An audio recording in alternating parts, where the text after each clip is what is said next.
Nice to meet you all. Today we are here to discuss applying to undergraduate degrees at US universities as an international student. And my name is Ramila Virdeva. I'm the Education USA advisor from Azerbaijan. So I have guest speakers from different US universities here with me. And it's understandable that applying to US universities as undergraduates can be sometimes confusing for students, and just because of the different deadlines of the different requirements of each university. And this is why we are here today. We will try to clarify all your questions related to undergraduates, and I would like to start with introduction of my guest speakers. While we are introducing the guest speakers, you can, the audience, the students joining us live can type their questions, specific questions about undergraduate admissions, and we will take those questions and clarify those for you. So my guest speakers, my precious guest speakers today are Anna Bryan, University of Wisconsin-Madison, Jason Hall from Hawaii Pacific University, Oresta Phelps from Winona State University, and Shannon O'Hagan, University of Missouri. Welcome, everyone. Thank you for joining today our fair and for meeting with our students. So let's start.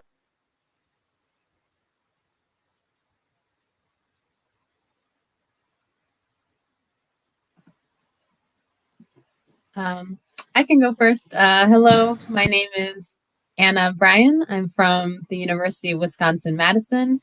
We are a large public research university in the upper Midwest of the United States. So if you're familiar with Chicago, we're about a 2.5-hour drive north of Chicago. So we're particularly well known for things like engineering, business, agriculture, biological sciences, education. And we really, I think one of the benefits of being a large university with over 45,000 students is that we just have a lot of opportunities in a lot of different areas. So you can find over 125 majors here on campus, and then over 1,000 student organizations, and just lots of things going on and ways for you to explore academics and then outside the classroom as well. And we are located in the state capital of Madison, Wisconsin, and we are the flagship university for that public state system. So I think that's enough for now. I'll let my colleagues introduce themselves, but I'm happy to talk to you about how to stand out in the application process and any questions you might have. Okay, great. Thanks. Can you hear me okay?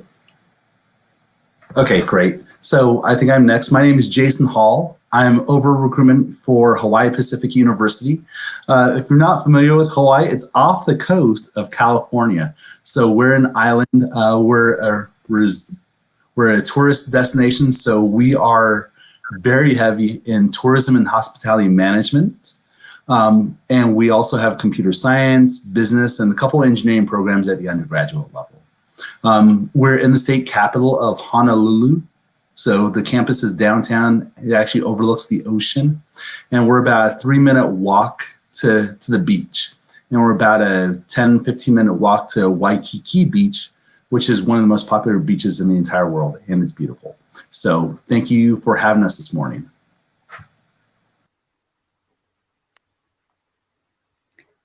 All right. I think it's my turn. Thank you.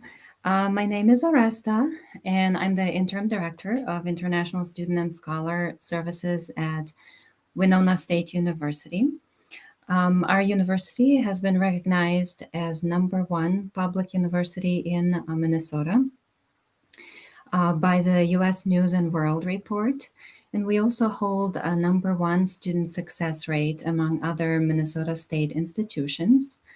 The total enrollment is about 7,000 students, and we offer about 80 different undergraduate programs.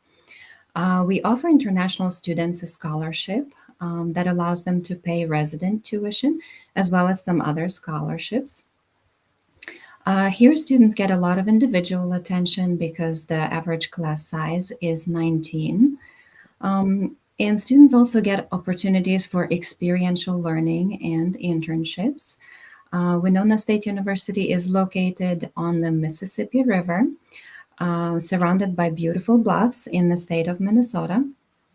So students enjoy a variety of outdoor activities as well. I look forward to talking to you more. Please visit the booth for Winona State University. Thank you. And I'm happy to wrap up introductions and pleased to be here today representing the University of Missouri.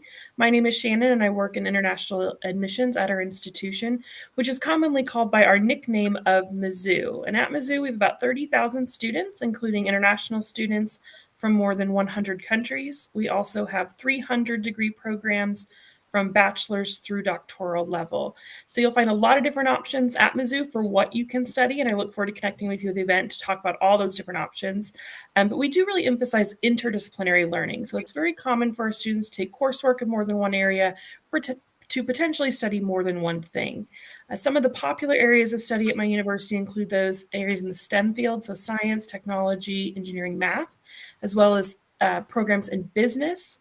But what we're most well known for is journalism. One of our fun facts or claims to fame is that we have the first or oldest school of journalism in the world. So you'll find lots of opportunities to do journalism and mass communication at my university. So that's just a few things that we are known for, but certainly look forward to connecting with you at the event. And I think at this time we'll go ahead and transition to Q&A. Great. Thank you very much for your introductions. And we have so many questions from students. So one of those questions I would like to take right now is that about SAT requirements. And is it true that I can apply without SAT with the same chances as if I take it? So let's think about current situation worldwide, and with the current pandemic, we all know that the SAT, most of the universities became SAT optional. Is it still the same? And what is the situation at your universities right now? Can students show their SATs, or would that be the same if they don't show an SAT score?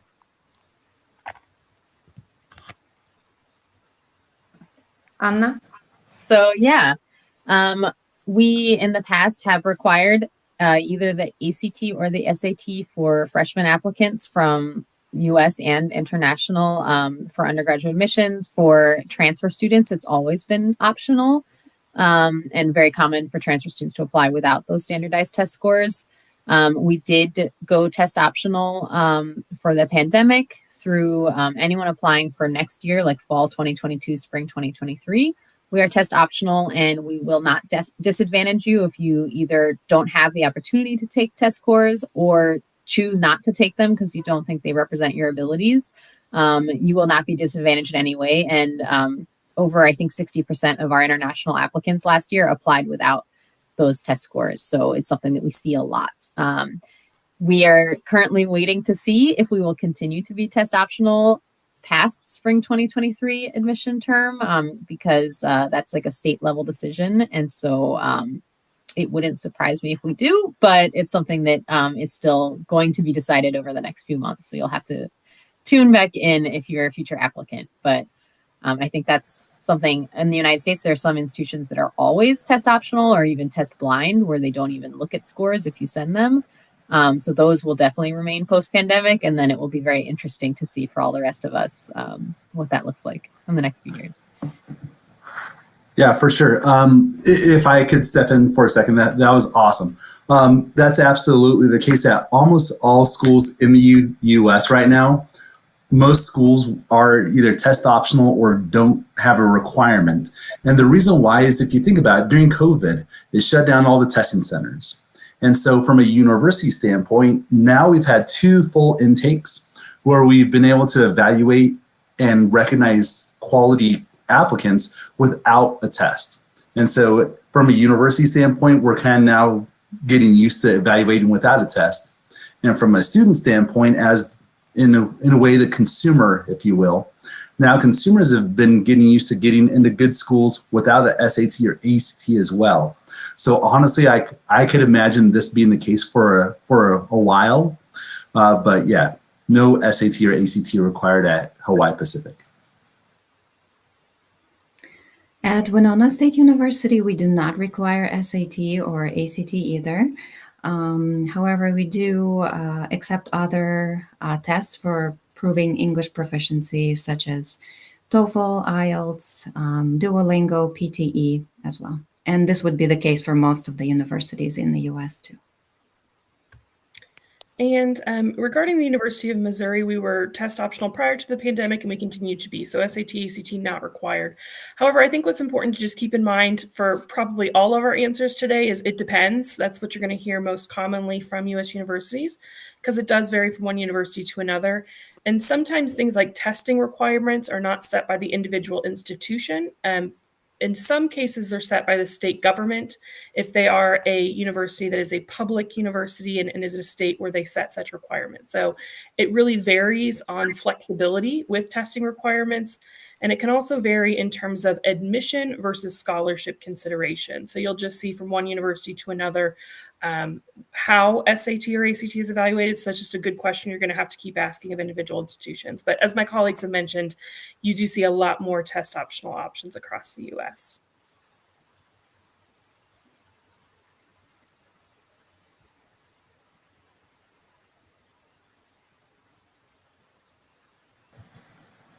Okay, that was good. I think we're ready for another question.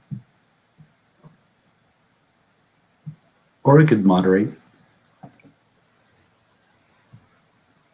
I think Ramila may be having some technical difficulties.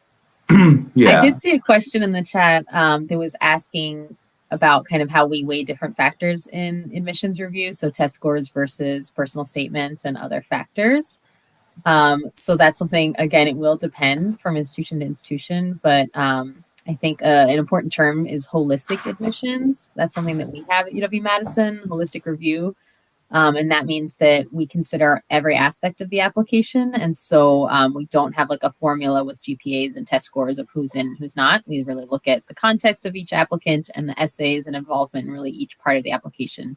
So that would be a good thing to know when you look at universities at their website, or to ask admissions counselors, like, do you have holistic review? Do you have like a certain threshold, where a certain test score really will kind of get you access? But in many cases, it's about more than just like numbers. And so we really do like to see you spend some time on those essays and other factors.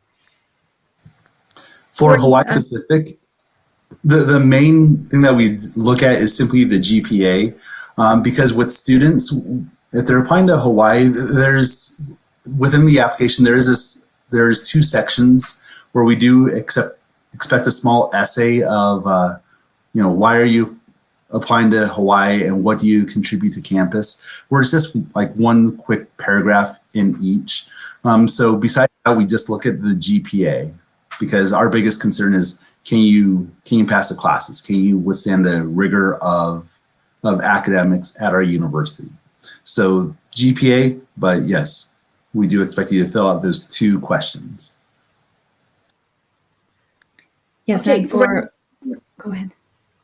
Thank you very much for your responses. So another question from student is, how can students from non-really developed countries study in USA, and how can they apply for scholarships?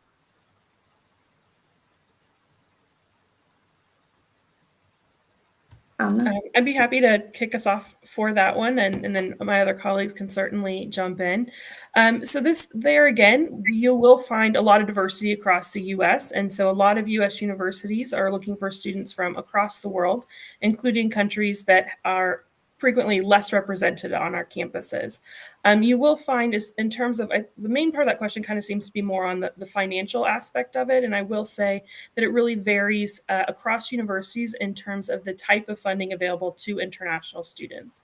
So you'll find that some universities give scholarships and other funding opportunities specifically on merit, which is based on your ability or kind of your proven track record throughout your studies.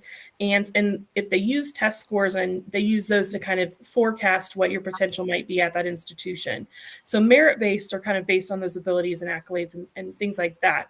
You'll find also some universities offer need-based aid. And so that is based on whether or not you are able to pay. So if there's a gap between what you're able to afford and what an institution might be, those are what are called need-based scholarships. So it really varies from university to university whether or not financial need is taken into consideration when it comes to the financial opportunities available. So in that case, if you are someone who is high need, that might be something to look at, is institutions that might have need-based awards.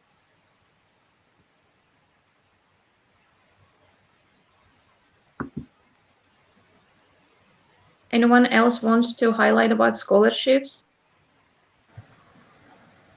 All I can really add to that, because that was a great explanation, is yes, Hawaii Pacific has scholarships.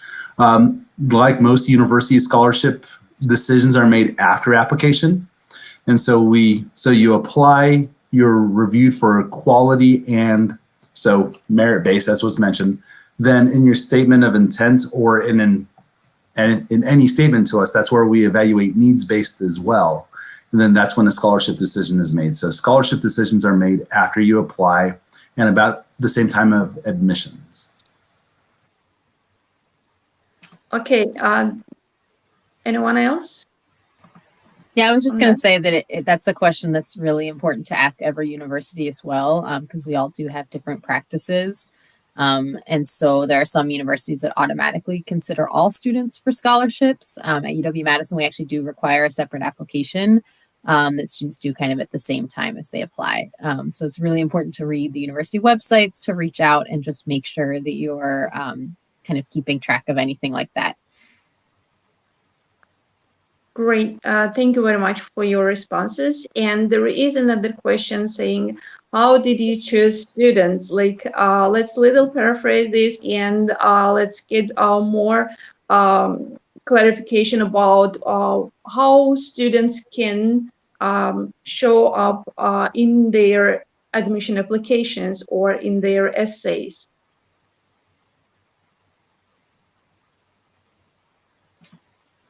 So when we are reading applications, academic ability is really the most important part of our review. And so we spend a lot of time looking at your transcripts. And so we want to see, are you earning strong grades within whatever educational system you're in? And are you challenging yourself within that system too? So are you taking like whatever highest level of rigor you have? You know, if you're in a US type curriculum school, do you have honors or APs? If you have an IB diploma at your school, like, are you doing the full diploma?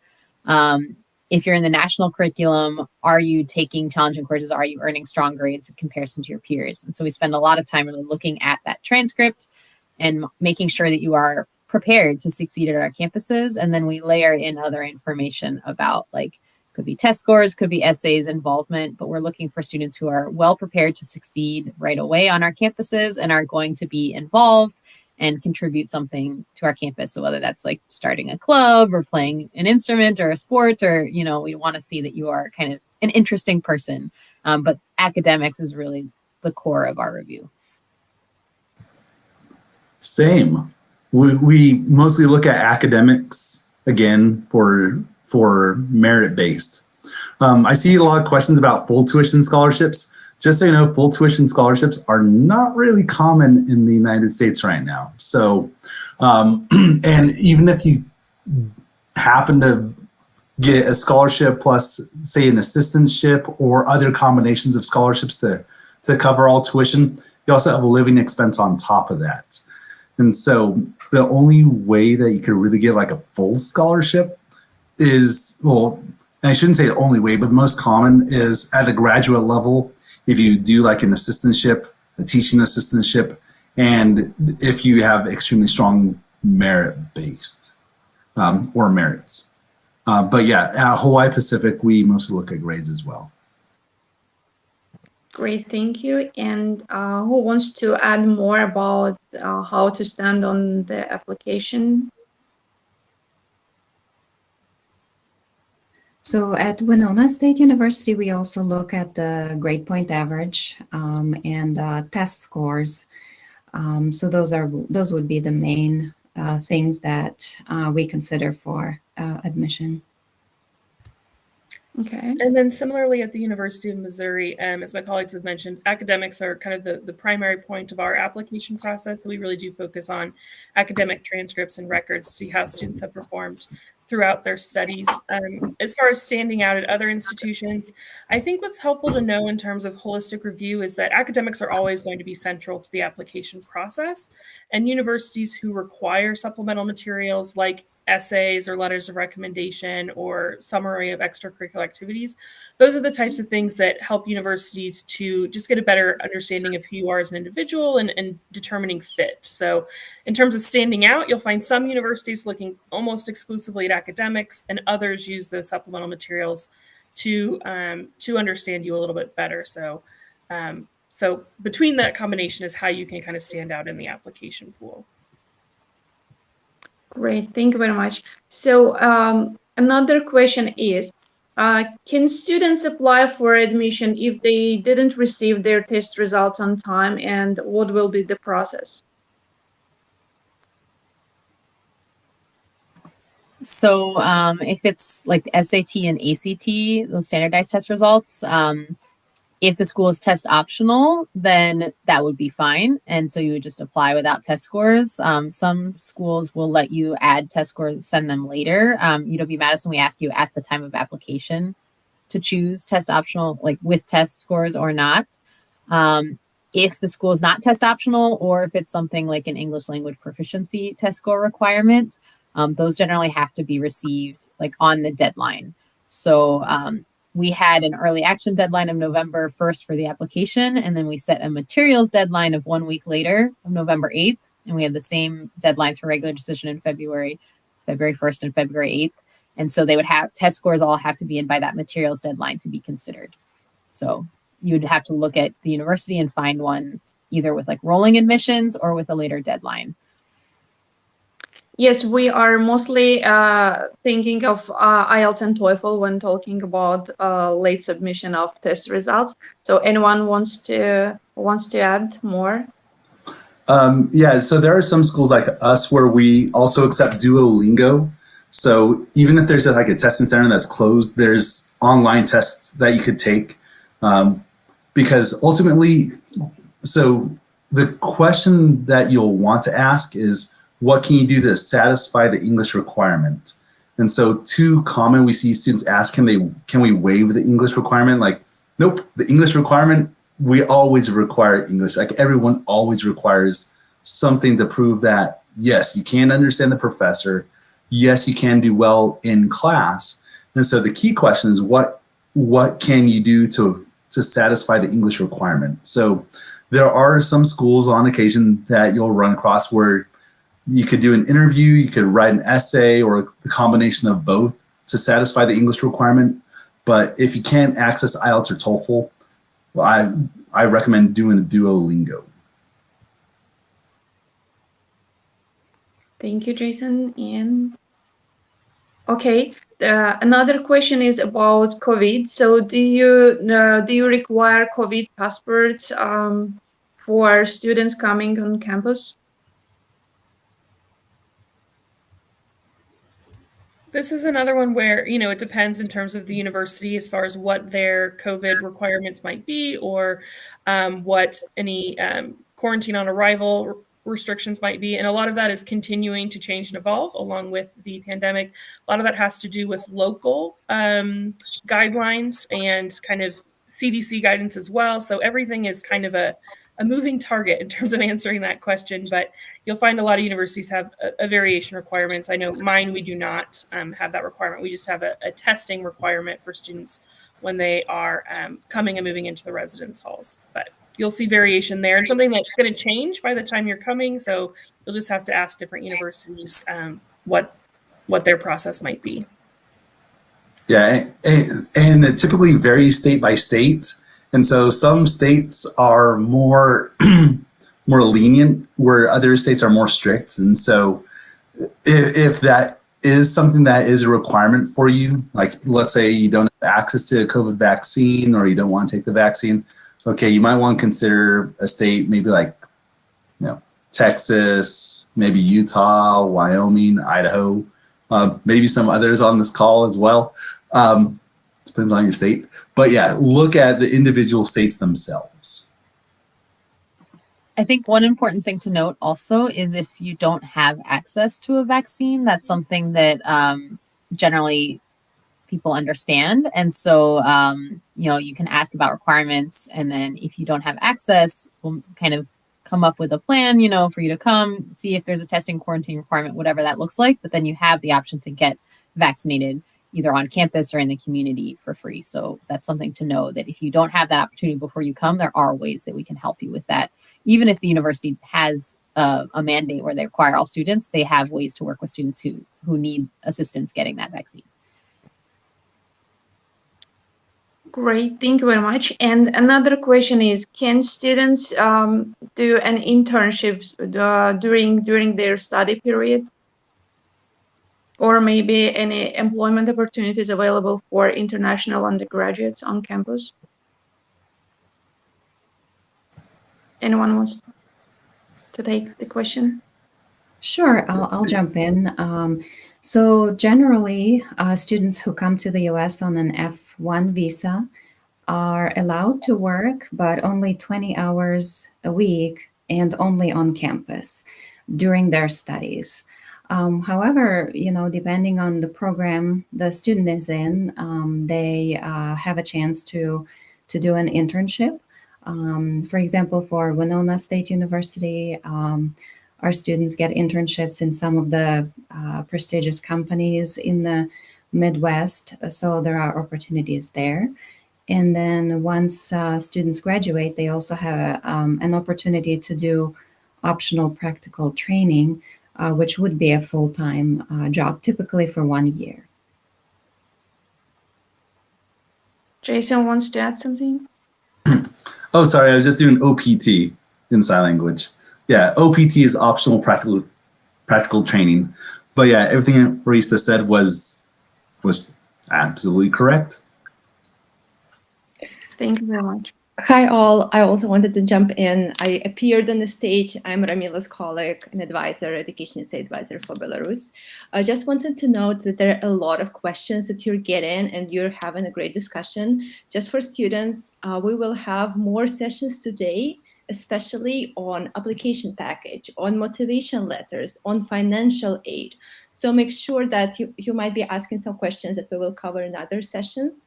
So make sure that you check the webinar agenda, and any specific questions, like I saw a lot of questions about Hawaii Pacific University, how to get there. This is a great opportunity today to go to the fair and talk to university representatives directly. So make sure that you ask these questions to representatives at their booths. And for test questions, for motivation letter questions, make sure that you check our agenda and join those sessions as well. But overall, you're doing great. There are a lot of questions, so I will not disturb you with comments. Thank you, Elena, for clarifying this for our students. Yeah, and there are questions that are repeating almost the same meaning, so I'm kind of taking general ones. And another question, I saw a question from students asking about sports activities and how sport activities would be an advantage for students to get admission from university. But I would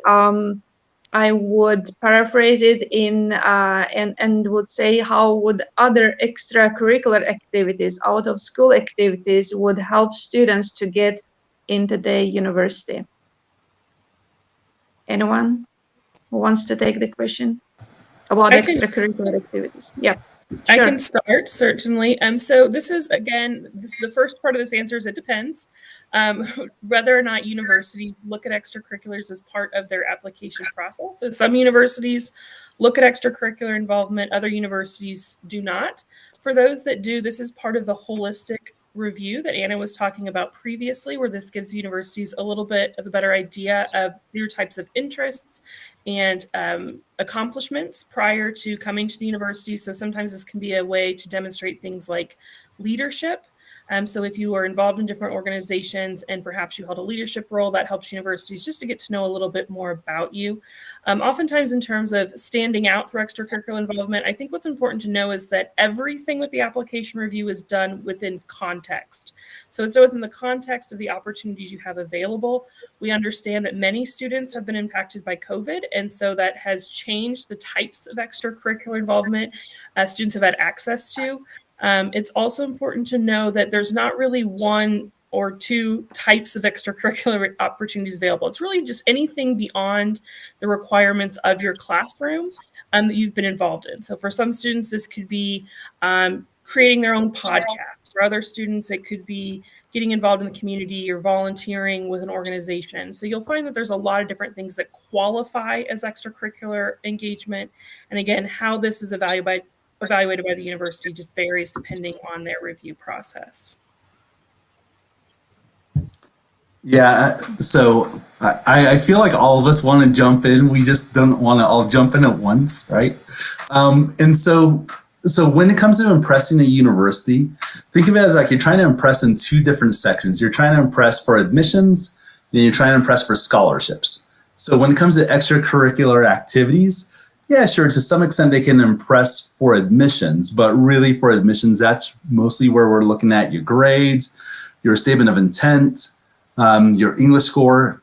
And one really quick thing to know about the English score, English is like a checkbox. Like, so having a 100 IBT TOEFL versus like a 70 IBT TOEFL, where let's say the admission requirement's a 70, it's not as if like getting 100 is like, we want them in our school. Like, English is more of a checkbox. And so if you want to impress, if you're not already impressive with your transcripts, which hopefully you are, make sure that you impress in your statement of intent or additional tests like the SAT or ACT. So that's impressing for admissions. When it comes to impressing or getting involved for scholarships, yeah, absolutely getting involved helps, like sports, athletics, student government, sometimes a model UN. There's other ways to get involved on campus that help with scholarships as well. So think of it as those two buckets. And so keep that in mind when you're trying to put together your application package. Thank you very much, Jason. Anyone wants to add something? I would just emphasize what Shannon said about context and the fact that we don't have like one set image of an ideal applicant that we want to see, and really involvement looks different for every student. And so what type of things you do or how many activities you list is less important than seeing like qualities like leadership, compassion, perseverance, creativity. That's what we're looking for. Or like, Madison, we like to see sustained involvement in one thing or like a type of activity for a long period of time to see that you can like kind of stick to things and really grow in a certain area. And so we're often looking for things like that rather than like counting activities or counting leadership positions. Great, thank you very much, Anna. And I see many questions coming about visas. So those can be different from country to country, and I would advise to reach out to Education USA centers in your specific countries, and they will be your help in proceeding with the visas to US universities. And as the next question, I would like to discuss the transfer applications. So when students starting at local universities wants to transfer to US university, so how if the process goes with transfer applications? Well, I can start us off. So at Winona State University, we would require a student to submit a course-by-course evaluation of their transcript if they would like to have any of their credits transferred to Winona State University. But then also we would be looking at an English proficiency score. Okay, great. Any other? Yeah, UW-Madison, we ask for your high school and your college transcripts. We do not request an evaluation of transcript, but that's a very important question to ask because different universities will have different requirements. So some have like in-house experts that understand different educational credentials, and others ask you to go through a company like WES or other services where they can evaluate all the courses and the GPA and things like that and send that to universities. But we look at your academic record, and I think we require high school record for all transfer students, which surprises some people. But it's kind of more important if you're in your first year of university and less important if you're in your third year of university. And we're mostly looking for academics. And the important thing to know, I think, for transfer is it's really good to ask questions. And it's just a very different applicant pool. We usually have much fewer transfer applicants, and you're really competing on your own merits. You're not like competing against other students as you might be in the freshman applicant pool. So again, this may vary by university, but you'll find, at least like at UW-Madison, we have just very different applicant pools. So it's really important to talk to a transfer admissions counselor to really understand like how your credits are going to transfer and what they are looking for in transfer applicants specifically, because it won't be the same as freshmen. So awesome. When I went to university, actually, I did transfer. I went from a community college to a university. So I went through this process myself.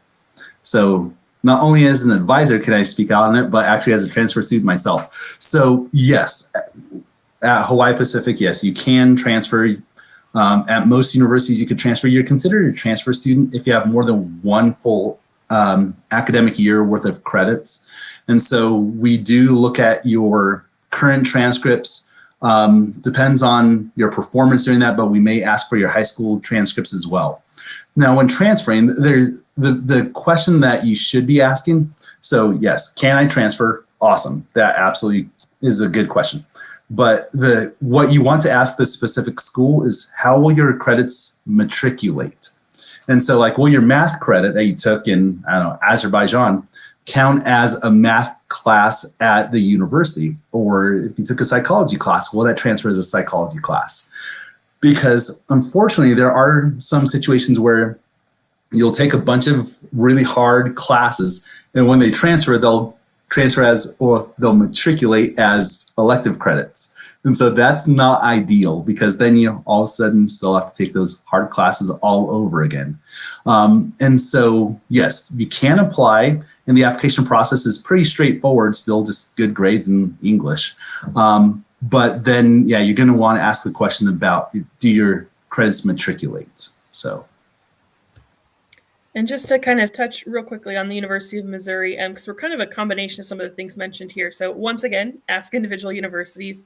So at Mizzou, if you have at least a year of studies of 24 credit hours, so similar to what Jason mentioned, then we would just look at your university transcripts or post-secondary transcripts. We do have scholarships available specifically for transfer students, and they are based on GPA.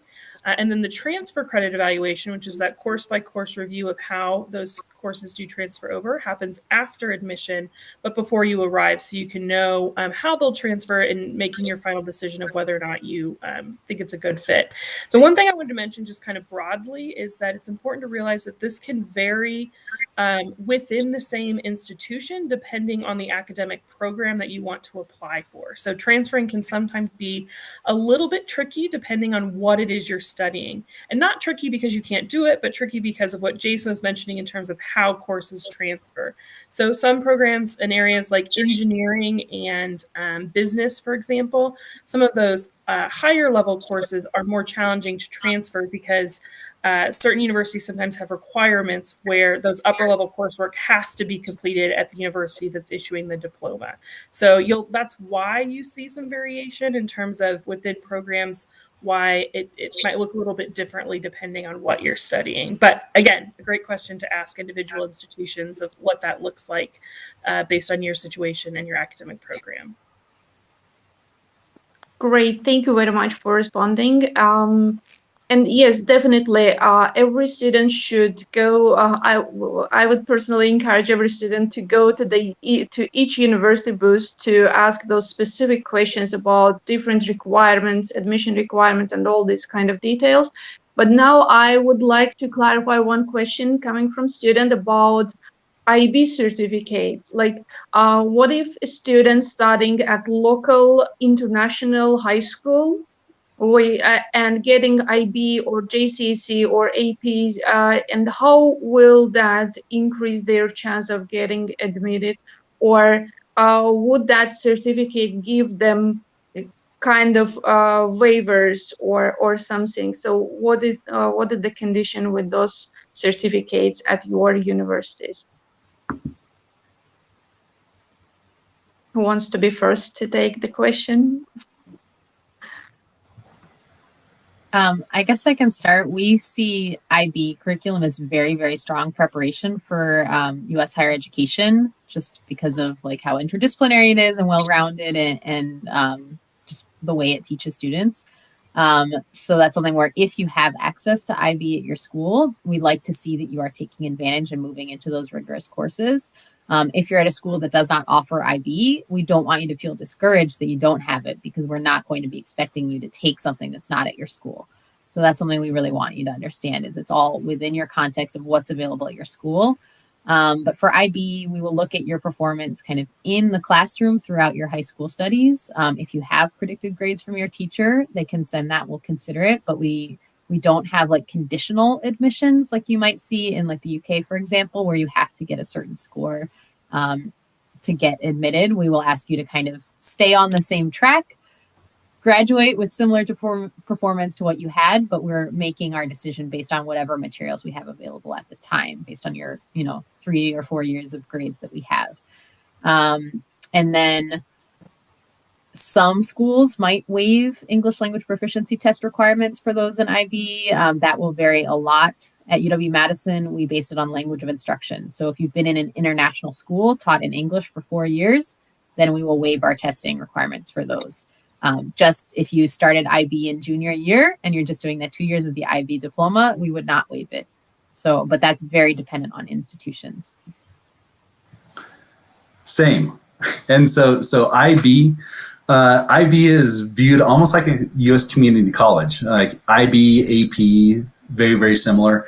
And so you can transfer, or those can count as credits. And so those could count towards your first up to 2 full academic years at HPU. And so, yeah, if you took IB or AP, awesome, that's good. And just like UW-Madison, we do look at mode of instruction. And so if you did take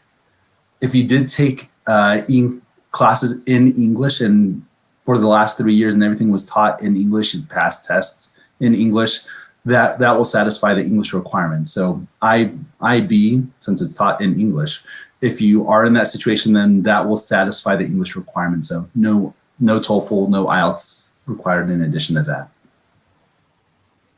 And I will just reiterate what my colleagues have said as well, that we do give credit to students for IB courses or AP courses or A-levels. And we also will waive the English proficiency requirement. And at Mizzou, same, with the exception of the English proficiency requirement, and that for students who are taking higher level English and score at least a B on that exam, that's our qualification. So again, a little variation to spice it up. Great. Thank you very much for responding all these questions, and thank you to all our audience, to all our students typing those questions, those interesting questions. And with those remain specific questions, I would encourage them to go and visit every university booth and have a one-on-one discussion with the university representative to get more detailed and specific questions responded by the university representatives. Thank you very much for the great discussion, and I hope you will enjoy the fair. You will have a great fair, everyone, the students and the representatives. Thanks a lot. Thank you. Thank you. Thanks, everyone. Thank you. I was laughing Enjoy because the we're at fair. 1,000 messages. So.